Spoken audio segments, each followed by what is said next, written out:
굉장히 많은 분들이 다 알고 계시는 당뇨병에 대한 얘기예요. 당뇨가 이름 붙은 것이 이제 소변에서 단맛이 난다고 해서 당뇨병인데, 이것들이 왜 생기는지, 당뇨병이 왜 생기는지, 혹은 관리는 어떻게 하는지, 예방하려면 어떻게 하면 좋은지, 그런 것들 말씀드리겠습니다. 우리 선생님 당뇨 있으신가요? 없으세요? 관리 잘 하셨나 봐요. 혈당이란 어떤 것을 얘기하느냐, 혈관 속에 돌아다니는 혈액에 안에 포도당이 얼마나 들어있는지 그 농도를 가지고 혈당이라고 얘기를 하게 됩니다. 우리가 음식물을 섭취하면은 소화관에서 음식물에서 포도당을 섭취하게 돼서 그것이 근육과 지방세포 그리고 간으로 옮겨가게 돼서 우리가 활동하기에 쓰는 에너지로 이용하게 되는데, 남은 혈당들, 그 포도당들은 간과 근육으로 옮기게 됩니다. 지방도 마찬가지고요. 그런데 간에서는 글루코즈라는 형태보다는 글리코겐이라는 중합체 형태로 저장을 하게 됩니다. 예금과 적금처럼 은행에만 저장해두는. 그래서 나중에 혈당이 모자라게 되면은 이것을 글리코겐을 글루코즈로 변환시켜서 다시 이용을 하게 되는데, 글루코즈를 글리코겐으로 만드는 것은 인슐린이 하게 되고요. 글리코겐은 다시 글루코즈로 분해하는 것은 글루카곤이 하게 되는데, 이 당뇨병에서 가장 중요한 인자는 인슐린이 됩니다. 호르몬의 한 가지인데, 인슐린이 어떤 역할을 하느냐 하면은 아침, 점심, 저녁 식사를 할 때마다 혈당이 오르게 되겠죠. 음식물을 섭취하니까 그때마다 인슐린이 같이 분비가 돼서 이 높아진 혈당을 다시 간이나 근육으로 넣어줍니다. 지방세포로 넣어주기도 하고요. 그래서 하루에도 계속 혈당이 왔다 갔다 오르내리게 되는데, 그때 가장 중추적인 역할을 하는 것이 인슐린입니다. 그러면 인슐린은 어떻게 그런 일을 하고 있는가 하면은, 세포에 혈당을 넣어주는 열쇠 같은 역할을 해요. 인슐린이 그 세포의 수용체에 결합을 해서 세포 안쪽으로 이렇게 포도당이 들어갈 수 있도록 하는 역할을 해줍니다. 고혈당 상태가 있고 저혈당 상태가 있죠. 선생님, 고혈당이 위험할까요? 저혈당이 위험할까요? 저혈당이 더 힘듭니다. 정확하게 알고 계세요. 우리가 당뇨병이라는 질환이 있기 때문에 고혈당이 더 위험하다고 생각하시는 분들이 꽤 있으신데, 사실은 저혈당이 이런 좀 심각한 증상까지 일으킬 수 있기 때문에 거기 더 위험해지게 됩니다. 저혈당이 생기면 소리 떨리기도 하고, 가슴이 두근거리기도 하고, 식은땀이 나기도 하고요. 머리가 깨질 것 같은 증상이 생기기도 하고, 그리고 졸음이 마구마구 몰려오기도 합니다.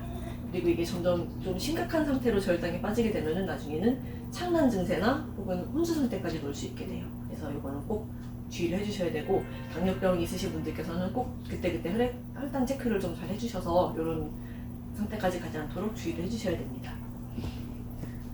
당뇨병이 조금 심해지고 오래되면은 이런 증상들이 나오게 돼요.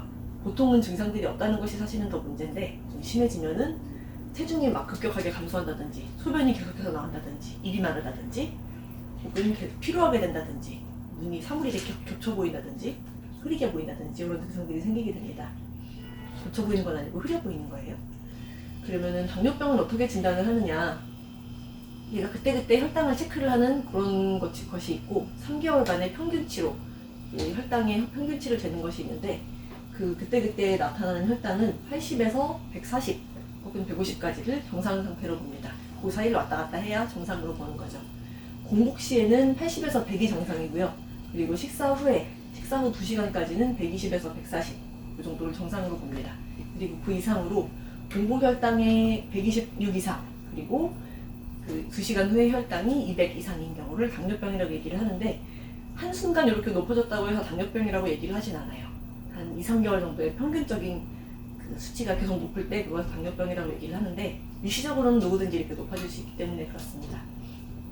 그래서 한 번에 체크를 해서 좀 더 정확한 3개월치의 평균적인 혈당을 내는 것이 당화 혈색소입니다. 그것이 6.5% 이상인 경우에는 당뇨병이구나 라고 얘기를 하게 됩니다.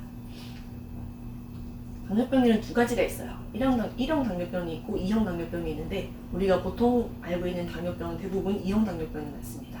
1형 당뇨병은 이제 소아당뇨인 경우에 주로 많게 되는데, 인슐린에서 췌장에서 인슐린 자체의 분비가 안 되는 거예요. 아예 췌장에서 인슐린 분비가 안 되는 거고, 2형 당뇨병의 경우에는 췌장에서 인슐린 분비는 되는데 그것이 제대로 작용을 못하게 됩니다. 수용체에 붙어도 민감도가 떨어져서 제대로 작용을 못하게 되는 경우가 많고요. 그래서 인슐린이 떠다니고 세포가 있어도 그 혈당이 세포 안으로 들어가지 못하게 되는 증상이 생기게 됩니다. 당뇨병의 합병증은 이제 혈당이 지속적으로 높고 좀 그 상황이 오래 지속이 되게 되면은 점점 혈액이 산소화되면서 혈관이 부패되게 됩니다. 그래서 어떤 걸 상상하시면 좋으냐면은 콜라에 우리가 이 같은 걸 넣어놨을 때 빨리빨리 삭는다 그러죠. 그런 상태라고 보시면 돼요. 특히 말초혈관부터 손상이 되게 되는데, 그래서 망막혈관 혹은 손끝 발끝의 혈관 그리고 신장의 혈관 이런 것들이 가장 먼저 손상이 되게 되고, 혹은 심근경색이나 뇌경색 이런 질환들도 쉽게 올 수 있습니다. 그리고 족부괴사, 그러니까 끝쪽에 혈관들이 많이 부패가 진행이 되고 있는데 이 상태에서 상처를 입으면 그게 잘 회복이 안 되는 거예요. 그래서 교통사고를 제외하고 우리가 족부를 절단하게 되는 경우에 가장 1순위 원인이 당뇨병입니다. 그래서 이런 것들은 가능하면 당뇨병이 오시기 전에 예방을 하는 것이 좋죠. 제2형 당뇨병의 위험 요인들은 어떤 것들이 있느냐, 제2형 당뇨병이 생기기 쉬운 사람들은 어떤 사람들이 있느냐 하면은, 인종 중에서는 아시아인이 조금 더 위험하고요. 연령이 높으실수록 좀 더 위험해지고, 임신성 당뇨병이 있는 경우에 조금 더 위험하게 됩니다. 그리고 가족력이 있는 경우도 그렇게 되겠죠. 근데 지금 말씀드린 것들은 내가 조절할 수가 없는 것들이죠. 어떻게 보면은 약간 불가항력적인 것들이고, 이제 말씀드릴 너무 좀 활동량이 적다, 운동량이 적다, 혹은 비만이다, 혹은 고지혈증이나 고혈압이 있다, 이런 것들은 내가 운동을 하고 식생활을 조절하면서 어느 정도 커버가 가능한 것들이죠. 이런 것들은 특히나 좀 당뇨병에 가족력이 있으신 분들은 더 좀 주의를 해주셔야 되겠죠. 당뇨병에는 굉장히 여러 가지가 있습니다. 인슐린 분비를 촉진하는 것도 있고, 혹은 몸에 혈당이 최대한 천천히 흡수되도록 그렇게 도와주는 약도 있고요.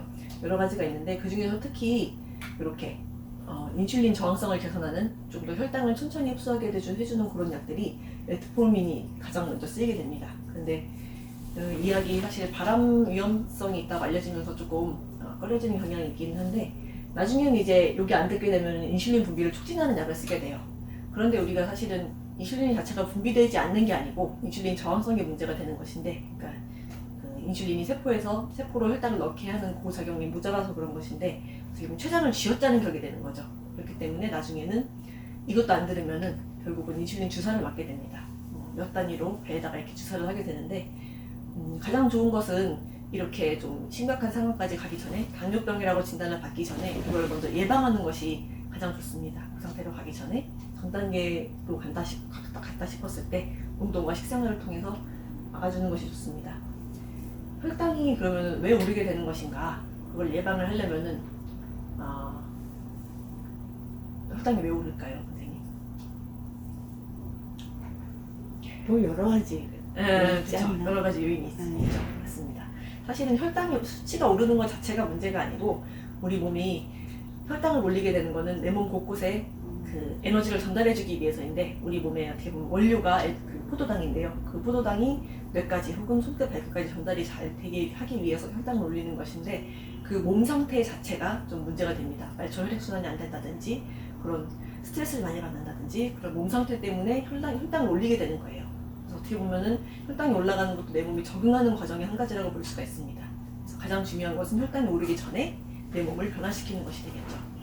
그러면은 그 혈당이 오르기 전에, 당뇨병으로 가기 전에 어떻게 관리를 하면 좋은가 말씀을 드리면은, 생각보다 젊은 분들이 당뇨병인 분들이 많으세요. 30, 40대에서도 꽤 많습니다. 그래서 40세 이상 혹은 30세 이상이면서 당뇨병의 위험인자가 있는 분들, 가족력이 있다거나 임신성 당뇨병을 앓았다거나 그런 분들은 그때부터 1년에 한 번씩은 적어도 체크를 해주시는 게 좋으세요. 그리고 특히 당뇨병 전 단계라든지 당뇨병 있으신 분들은 수시로 혈당을 좀 체크를 해주시는 게 좋습니다. 특히 아침에 일어났을 때, 그리고 식후 2시간 후에 체크를 해주시는 게 좋고요. 내 몸에 혈당이 남아돌기 때문에 병이 되는 것이 사실은 당뇨병이기 때문에 그것을 최대한 빨리빨리 연소를 시켜주는 것이 좋습니다. 그래서 그러니까 하루 동안 생활하는 동안 내 몸에 혈당이 너무 남아돌지 않도록 운동을 최대한 해서 근육에 저장할 수 있는 인슐린 양도 포도당 양도 늘려주고, 그리고 내 몸에 남아도는 혈당도 좀 태워주고, 그렇게 하시는 게 좋은데, 주 3회에서 5회 정도 1시간에서 1시간 반 정도를 심장이 좀 뛸 정도로, 그 정도의 강도로 운동을 해주셔야 연소가 빨리빨리 되게 됩니다. 혈액순환도 좋아지겠죠, 같이. 그리고 당뇨병을 식이 조절하려면 어떻게 하면 좋은가? 내가 먹는 열량을 너무 많이 먹지 않는 게 좋겠죠. 혈당이 너무 높아지지 않게끔 열량을 조절하시는 게 좋고, 내가 먹는 총 열량의 50%에서 60%를 탄수화물, 당질로 섭취를 하시고, 그리고 25% 4분의 1 정도를 지방으로 섭취하시는 것이 좋습니다. 그 비율은 그 정도로 맞춰주시는 것이 좋고요. 그리고 당질을 섭취하실 때는 혈당 지수, GI 지수가 낮은 것을 섭취하셔야 내 몸의 혈당이 천천히 오르게 됩니다. 너무 급격하게 확 오르면은 당뇨병이 되기가 쉽겠죠. 그리고 단백질 같은 경우에는 체중 1kg당 1에서 1.2g 정도, 그 정도를 섭취하는 것이 적정량이라고 합니다. 그리고 채소류 같은 충분한 식이섬유를 섭취해 주시는 게 좋겠죠.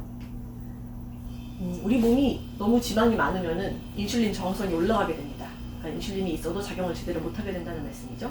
그래서 가능하면은 체중을 적게 유지해 주시는 것이 좋고, 특히나 당뇨병이 있고 비만이신 분들은 살부터 먼저 빼시는 게 좋겠죠. 양약으로만 당뇨병을 조절할 수 있는 것이 아니고 한약으로도 충분히 조절을 할 수가 있는데, 그 대표적인 약이 해당화입니다. 해당화는 우리 몸의 노폐물들, 담음이라든지 그런 것들을 좀 배출해주는 효과가 있고, 몸에 진액도 공급해주고 혈액순환도 올려줘서 당뇨병 합병증도 예방해줄 수 있고요. 그리고 여러 가지 약들을 드시는 경우에 인슐린 분비 촉진제, 저항성 개선제 이런 것들 여러 가지를 드시는 경우에 조금 잘 안 듣는다거나 좋지 않은 약들을 먼저 빼고 약을 좀 더 줄여나가면서 이걸로 대체를 하시면서 몸 상태를 개선하시면은 차츰차츰 당뇨병 약을 줄여나가실 수가 있습니다.